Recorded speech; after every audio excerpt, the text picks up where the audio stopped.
বন্ধুরা, আমরা সবাই জীবনে একটা ফাইন্যান্সিয়াল ফ্রিডম অর্থাৎ একটা আর্থিক স্বাধীনতা পেতে চাই, কিন্তু বাস্তবে শুধু কিছু সংখ্যক মানুষই সেই জায়গায় পৌঁছাতে পারে।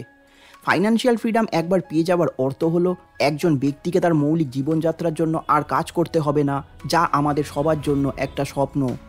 লেখক বোডো শেফার তার লেখা বই দ্য রোড টু ফাইন্যান্সিয়াল ফ্রিডমে আমাদেরকে এই ফাইন্যান্সিয়াল ফ্রিডম অর্জন করবার জন্য একটা পথ দেখিয়েছেন।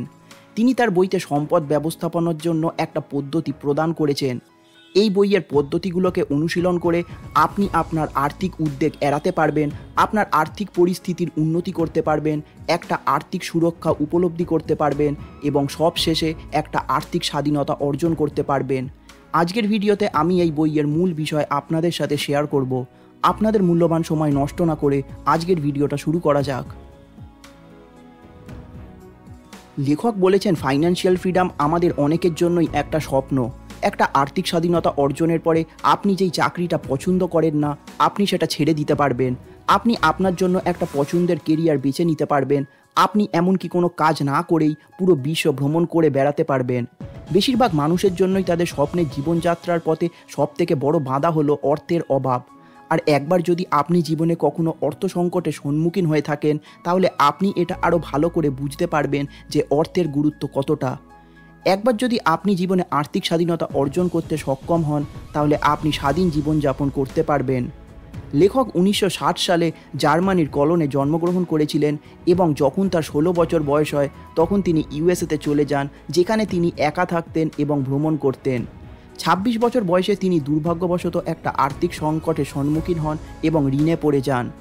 এর ঠিক 4 বছর পরে তিনি শুধু এই সংকট থেকে বেরিয়েই আসেনি, তিনি একাধিক কোম্পানি প্রতিষ্ঠাও করেন এবং তার বিনিয়োগের মাধ্যমে তিনি ইউরোপের বিখ্যাত বিলিয়নিয়ার হয়ে ওঠেন এবং সেখানকার মানুষেরা তাকে chief well management master of Europe বলে নামকরণ করেন।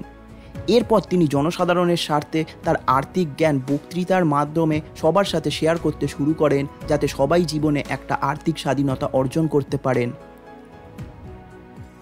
লেখক বলেছেন, সম্পদ ব্যবস্থাপনার মৌলিক পূর্বশর্ত হলো একটা দায়িত্ব নেওয়া, একটা ব্যাপক পরিবর্তন করা এবং অর্থ ও সম্পদ সম্পর্কে একটা ধারণা তৈরি করা। অধিকাংশ মানুষই তাদের আর্থিক পরিস্থিতি নিয়ে অসন্তুষ্ট, কারণ তাদের যখন একটা দায়িত্ব নেওয়ার পালা আসে তখন তারা সেই জিনিসটাকে এড়িয়ে যায়। এর জন্য মানুষ নানান ধরনের অজুহাত দেয়, যেমন তাদের পিতামাতাকে অনেক সময় দোষারোপ করে, আবার অনেক সময় তাদের আশেপাশের পরিবেশকে দোষ দেয় ইত্যাদি। উদাহরণস্বরূপ, আমরা প্রায়ই আমাদের আশেপাশের লোকজনদেরকে এইরকম বলতে শুনি যে আমাদের পিতামাতা আর্থিকভাবে সচেতন নন, বর্তমানে কোনো ভালো বিনিয়োগের সুযোগ নেই ইত্যাদি। লেখক বলেছেন, আমাদের সাথে যেই জিনিসগুলো ঘটে অনেক সময়তেই সেগুলোর উপরে আমাদের কোনো নিয়ন্ত্রণ থাকে না, কিন্তু সেগুলোর প্রতি আমরা কীরকম প্রতিক্রিয়া দেখাবো সেটা আমাদের নিয়ন্ত্রণে থাকে। যেই জিনিসগুলো আমাদের কাছে গুরুত্বপূর্ণ এবং যেগুলোর আমরা নিয়ন্ত্রণ করতে পারি না, সেই জিনিসগুলোকে লেখক পার্সোনাল ইউনিভার্স বলে ব্যাখ্যা করেছেন, এবং যেই জিনিসগুলোকে আমরা নিয়ন্ত্রণ করতে পারি সেই জিনিসগুলোকে লেখক স্ফিয়ার অফ কন্ট্রোল বলে ব্যাখ্যা করেছেন। উদাহরণস্বরূপ, ধরুন হঠাৎ করে কেউ এসে আপনার গাড়িতে একটা ধাক্কা মারে, তাহলে এই জিনিসটা যেহেতু আপনার নিয়ন্ত্রণের বাইরে, এটা আপনার পার্সোনাল ইউনিভার্সের ভিতরে পড়ে। এই জিনিসটা আপনার স্ফিয়ার অফ কন্ট্রোলের বাইরে।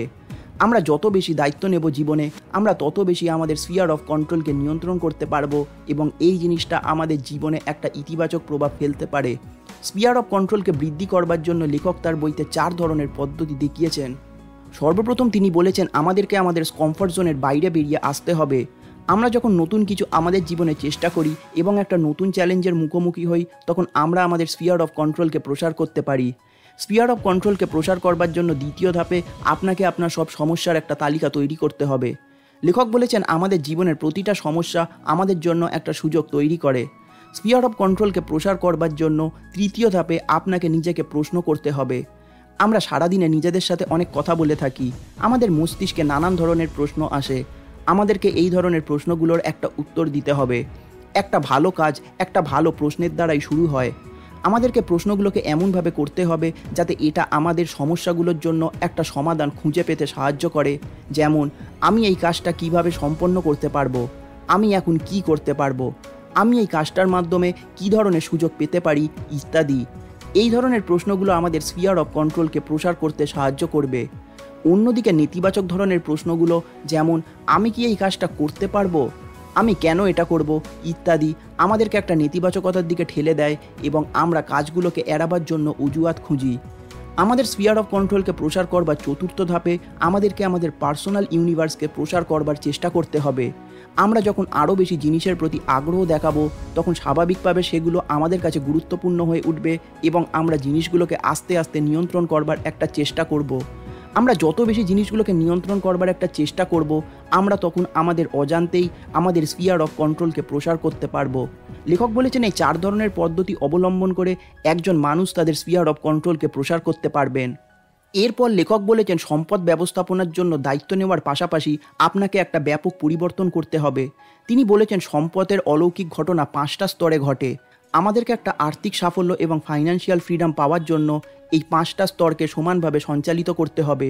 সবথেকে প্রথম স্তরে আমাদেরকে আমাদের কাজ করতে হবে। আমরা যখন আমাদের বর্তমান পরিস্থিতি নিয়ে অসন্তোষ প্রকাশ করি তখন আমাদেরকে সেটাকে উন্নতি করবার জন্য সেই দিকে প্রথম পদক্ষেপটা নিতে হবে।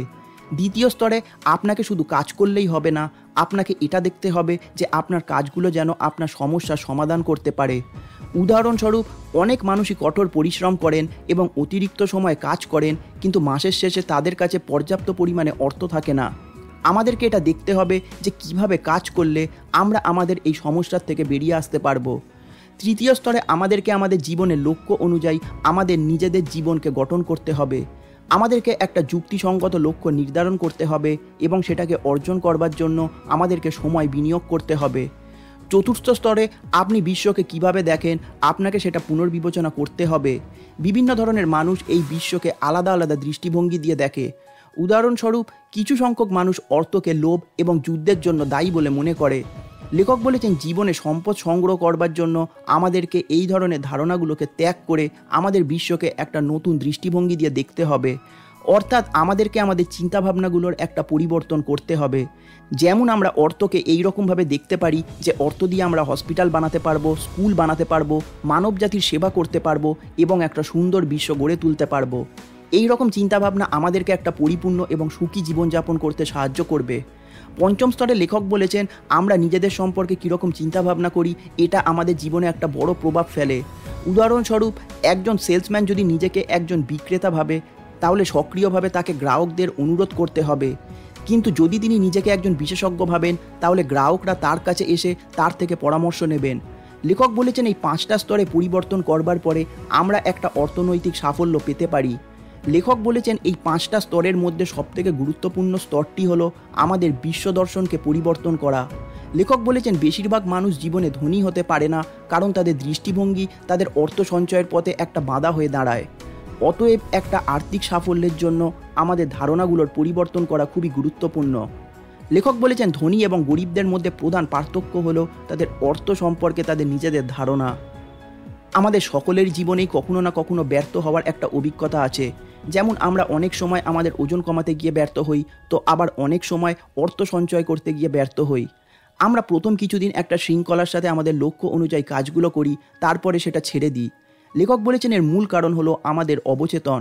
উদাহরণস্বরূপ আমরা অর্থ সঞ্চয় করতে এই কারণে ব্যর্থ হই কারণ আমাদের অবচেতন মনে এই ধারণাগুলো আসে, যেমন অর্থ একাকিত্ব বাড়ায়, অর্থ নোংরা, এটা লোভ সৃষ্টি করে ইত্যাদি। লেখক বলেছেন এই ধরনের দৃষ্টিভঙ্গি আমাদের সম্পদ অর্জনের লক্ষ্যে একটা বাধা সৃষ্টি করে।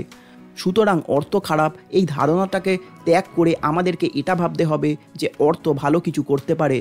উদাহরণস্বরূপ 2018 সাল পর্যন্ত বিল গেটস 36 বিলিয়ন মার্কিন ডলার মানবজাতির কল্যাণের জন্য দান করেছেন। অতএব একটা আর্থিক সাফল্যের জন্য আমাদেরকে অর্থ সম্পর্কে একটা ইতিবাচক দৃষ্টিভঙ্গি স্থাপন করতে হবে। এই অধ্যায় কিভাবে আমরা আমাদের আর্থিক পরিকল্পনার বিকাশ করতে পারবো সেই বিষয় নিয়ে লেখক আলোচনা করেছেন। লেখক এই জিনিসটাকে 3টে ভাগে বিভক্ত করেছেন, যেমন আর্থিক সুরক্ষা, আর্থিক নিরাপত্তা এবং আর্থিক স্বাধীনতা। আমরা সকলেই জীবনে একটা আর্থিক সুরক্ষা অর্জন করতে চাই। এই লক্ষ্যটা আপনি কতটা ভালো করে সম্পন্ন করতে পেরেছেন এটার উপরে নির্ভর করে যে আপনি যদি আপনার আয়ের উৎস হারিয়ে ফেলেন তাহলে কতক্ষণ আপনি আপনার জীবনযাত্রার ব্যয়কে সমর্থন করতে পারবেন। একটা আর্থিক লক্ষ্য সেট করবার জন্য আগামী 6 থেকে 12 মাসে আপনার জীবনযাত্রার জন্য কত টাকা প্রয়োজন আপনাকে এটা গণনা করতে হবে। ধরুন আপনার মাসিক খরচ যদি 20,000 টাকা হয়, তাহলে একটা আর্থিক সুরক্ষার লক্ষ্যের জন্য আপনাকে কমপক্ষে 2,40,000 টাকা নিজের জন্য সুরক্ষিত রাখতে হবে। এই অর্থ আপনি শুধু জরুরি কাজের জন্যই ব্যবহার করবেন। লেখক বলেছেন এই অর্থ কোনো গুরুতর জরুরি অবস্থা ছাড়া আপনি এটাকে স্পর্শ করবেন না, এমনকি কোনো ঝুঁকিপূর্ণ জায়গাতেও আপনি এটা বিনিয়োগ করবেন না। লেখক বলেছেন একটা আর্থিক সুরক্ষা আমাদেরকে সংকট থেকে বাঁচাতে সাহায্য করে, কিন্তু একবার সংকট এলে আমাদের সব সঞ্চয় শেষ হয়ে যাবে। সুতরাং একবার আর্থিক সুরক্ষার লক্ষ্যে পৌঁছাবার পরে আমাদেরকে আর্থিক নিরাপত্তার লক্ষ্য অনুসরণ করতে হবে। আর্থিক নিরাপত্তার অর্থ হলো আপনার বিনিয়োগের থেকে আপনি যথেষ্ট পরিমাণে সুদ পান, যা আপনার বাঁচার জন্য দরকার। এখন প্রশ্ন হলো কত টাকা যথেষ্ট? এই জিনিসটা আপনার মৌলিক চাহিদার উপরে নির্ভর করে। একবার যখন আপনি আর্থিক নিরাপত্তা অর্জন করতে সক্ষম হবেন, এর পরের ধাপে আপনাকে আরও উচ্চতর লক্ষ্য অর্থাৎ আর্থিক স্বাধীনতা অর্জন করবার একটা চেষ্টা করতে হবে। আর্থিক স্বাধীনতার অর্থ হলো আপনার পর্যাপ্ত বিনিয়োগ করা পুঁজি থেকে এত সুদ উৎপন্ন হয় যা আপনার জীবনের স্বপ্ন পূরণের জন্য যথেষ্ট। এই লক্ষ্যটা অর্জন করা চ্যালেঞ্জিং হতে পারে, কিন্তু আমরা এটার কাছাকাছি যাওয়ার জন্য কঠোর প্রচেষ্টা করতে পারি। লেখক বলেছেন আপনার চাহিদা এবং জীবনের স্বপ্ন অনুযায়ী আপনাকে এটা গণনা করতে হবে যে একটা আর্থিক স্বাধীনতার জন্য আপনার প্রতি মাসে কত সুদ প্রয়োজন হতে পারে। একবার যখন আপনি একটা আর্থিক স্বাধীনতার জন্য পুঁজি জমা করতে সক্ষম হবেন, তখন আপনাকে এটা খেয়াল রাখতে হবে যে আপনি যেন কোনোভাবে আপনার মূল অর্থ খরচ না করে ফেলেন। আপনি শুধু সুদ খরচা করবেন, আসল টাকা আপনি কোনোভাবেই হাত দেবেন না। একটা আর্থিক পরিকল্পনা তৈরি করবার পরে কিভাবে আমরা আমাদের আর্থিক অবস্থার উন্নতি করতে পারবো, এই বিষয় নিয়ে এই অধ্যায়ে লেখক আলোচনা করেছেন। লেখক বলেছেন আমাদের আর্থিক অবস্থার উন্নতির জন্য আমাদেরকে 3টে জিনিসের পরিবর্তন করা উচিত। সেটা হলো ঋণ এড়ানো, আয় বৃদ্ধি এবং ক্রমাগত অর্থ সঞ্চয় করা। আজকের আধুনিক সমাজে ঋণ সবার জন্য একটা সাধারণ ব্যাপার হয়ে গেছে। মানুষ এখন ক্রেডিট কার্ডের মাধ্যমে ঋণ নিচ্ছে, মোবাইল অ্যাপ্লিকেশনের মাধ্যমে ঋণ নিচ্ছে বা একাধিক অনলাইন শপিং প্ল্যাটফর্মে কিস্তির মাধ্যমে জিনিস কিনছে। আমরা সব ধরনের আসবাবপত্র, যন্ত্রপাতি, গাড়ি ইত্যাদি সব কিছু কেনার জন্য আমাদের ভবিষ্যতের অর্থের ব্যবহার করে থাকি। এই জিনিসটাকে লেখক কনজিউমার ডেট বলে তার বইতে ব্যাখ্যা করেছেন এবং তিনি মনে করেন যে এটা একটা বিপজ্জনক আচরণ। লেখক বলেছেন আপনি যখন কঠোর পরিশ্রম করে অর্থ উপার্জন করে আপনার সমস্ত ঋণ পরিশোধ করবার জন্য সেটাকে ব্যয় করে দেবেন, তখন আপনার এটা মনে হবে যে আপনি কিসের জন্য কাজ করছেন। একটা ঋণের মাধ্যমে আমাদের যেই জিনিসটা পরে পাওয়ার কথা ছিল, আমরা সেটা অনেক আগে থেকেই ভোগ করতে শুরু করে দিই এবং এর ফলে আমাদের কাজ করবার প্রেরণা নষ্ট হয়ে যায় এবং অবশেষে ঋণের কারণে আমরা আস্তে আস্তে আমাদের আত্মবিশ্বাসকে হারিয়ে ফেলি। অতএব কনজিউমার ডেট একটা ভালো আচরণ নয়, এটা আমাদেরকে আস্তে আস্তে একটা চক্রের মধ্যে ফেলে দেয়। কনজিউমার ডেটকে এড়াবার জন্য লেখক বলেছেন সর্বপ্রথম আমাদেরকে ব্যথা এবং আনন্দকে পুনরায় সংজ্ঞায়িত করতে হবে। বাস্তবে যদিও আমাদের মানব মস্তিষ্ক একটা কৌশলগত পরিকল্পনা করতে এবং বিশ্লেষণ করতে সক্ষম, কিন্তু আমাদের অবচেতন মন বর্তমানের ব্যথা এড়াতে খুব চেষ্টা করে এবং একটা তাৎক্ষণিক তৃপ্তি এবং আনন্দ পছন্দ করে। উদাহরণস্বরূপ, আমরা যদি কিছু পছন্দ করি এবং আমাদের যদি সেটা কেনার ক্ষমতা না থাকে, তখন আমরা প্রতীক্ষা এড়াবার জন্য হাল ছেড়ে দিই এবং ঋণ নিয়ে সেই জিনিসটা কিনে নিই। আমরা যদি এই জিনিসটার পরিবর্তন করতে চাই, তাহলে সর্বপ্রথম আমাদেরকে আমাদের বিশ্বাসের পরিবর্তন করতে হবে। একজন ধনী এবং গরিব ব্যক্তির কাছে একই বস্তুর প্রতি তাদের আনন্দ এবং বেদনার দুটো ভিন্ন উপলব্ধির কারণ হলো তাদের বিশ্বাস। কনজিউমার ডেটকে এড়াবার জন্য লেখক বলেছেন সর্বপ্রথম আমাদেরকে আমাদের দীর্ঘমেয়াদী লক্ষ্যগুলোর উপরে ফোকাস করতে হবে। এরপর আমাদেরকে আমাদের ব্যয়ের একটা তালিকা তৈরি করতে হবে এবং আমাদের বাজেট অনুযায়ী আমাদের অর্থকে নিয়ন্ত্রণ করতে হবে। এরপর আমাদের ক্রেডিট কার্ডকে নষ্ট করে দিতে হবে এবং নতুন ক্রেডিট কার্ড নেওয়া থেকে বিরত থাকতে হবে। এরপর প্রতিটা খরচের আগে আপনি নিজেকে এটা জিজ্ঞেস করুন যে সত্যি কি সেটা প্রয়োজনীয়। লেখক বলেছেন আমরা অনেকেই হয়তো ঋণ নিয়ে বসে আছি এবং সেটাকে পরিশোধ করতে পারছি না। বাস্তবে সেটাকে পরিশোধ করবার জন্য লেখক তার বইতে কিছু কৌশল প্রদান করেছেন। যেমন সর্বপ্রথম লেখক বলেছেন আমাদেরকে একটা নগদ টাকা রিজার্ভে রাখতে হবে। আমরা যতক্ষণ না দেউলিয়া হয়ে যাচ্ছি ততক্ষণ অবধি এই টাকায় হাত দেব না। এরপর ঋণ পরিশোধ করবার জন্য লেখক 50-50 রুলকে অনুসরণ করতে বলেছেন, অর্থাৎ প্রতি মাসের অবশিষ্ট অর্থের 50% ঋণ পরিশোধের জন্য ব্যবহার করা উচিত এবং বাকি 50% সংরক্ষণ করা উচিত। ঋণ পরিশোধ করবার তৃতীয় ধাপে আমাদের একটা শৃঙ্খলা বজায় রাখতে হবে এবং আমাদের দৈনিক খরচগুলোকে সীমিত করতে হবে। ঋণ পরিশোধ করবার পরে লেখক বলেছেন আমাদেরকে আমাদের আয়কে বাড়াবার উপরে ফোকাস করতে হবে। লেখক বলেছেন আপনার আয়কে বাড়াবার জন্য আপনি যেই বিষয় নিয়ে কাজ করেন সেই বিষয়ে আপনাকে একজন বিশেষজ্ঞ হয়ে উঠতে হবে। আপনি যদি এমন কোনো কাজ করেন যেটা খুব অনায়াসেই সবাই করতে পারবে, তাহলে আপনার কাজের কেউ মূল্য দেবে না। অতএব আমাদেরকে একজন বিশেষজ্ঞ হিসাবে নিজেদেরকে অবস্থান করতে হবে। এরপর লেখক বলেছেন আপনি যদি আপনার কাজের দিকে অগ্রসর করতে চান, তাহলে আপনাকে আপনার দৈনন্দিন দিনের কাজের মধ্যে থেকে একটু সময় বের করতে হবে এবং সেই সময় নিজের বিষয়তে একজন বিশেষজ্ঞ হওয়ার জন্য আপনাকে নিজেকে প্রশিক্ষিত করতে হবে। এরপর লেখক বলেছেন, একবার যখন আপনি আপনার কাজের বিষয়তে একজন বিশেষজ্ঞ হয়ে উঠবেন, আপনি আয়ের আরও নতুন নতুন উৎস সন্ধান করতে পারেন। একবার যখন আপনি ঋণ পরিশোধ করতে সক্ষম হবেন এবং আপনার আয় বৃদ্ধি করতে পারবেন, আপনি কি আপনার আর্থিক স্থিতির উন্নতি করতে পারবেন? উত্তর হলো না, কারণ আপনি সবথেকে গুরুত্বপূর্ণ জিনিসটা এখনও অবধি করেননি, যেটা হলো সঞ্চয় করা। আপনি যদি একটা আর্থিক স্বাধীনতা পেতে চান এবং আপনার মূলধনের উপরে বেঁচে থাকতে চান, তাহলে আপনাকে একটা মানি মেশিনের মালিক হতে হবে, আর এর জন্য সঞ্চয়ের প্রয়োজন আছে।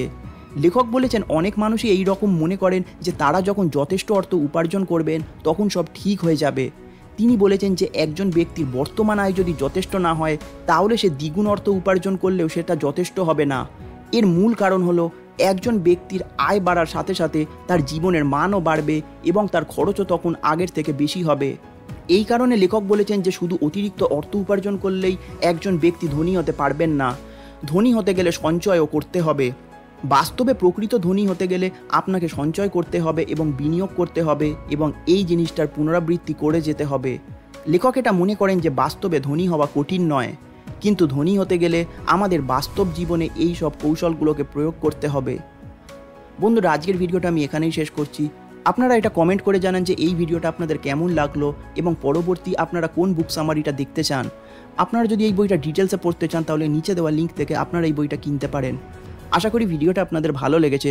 যদি ভালো লেগে থাকে তাহলে ভিডিওটিকে লাইক করে দিন এবং চ্যানেলটিকে সাপোর্ট করবার জন্য সাবস্ক্রাইব করে দিন। ধন্যবাদ।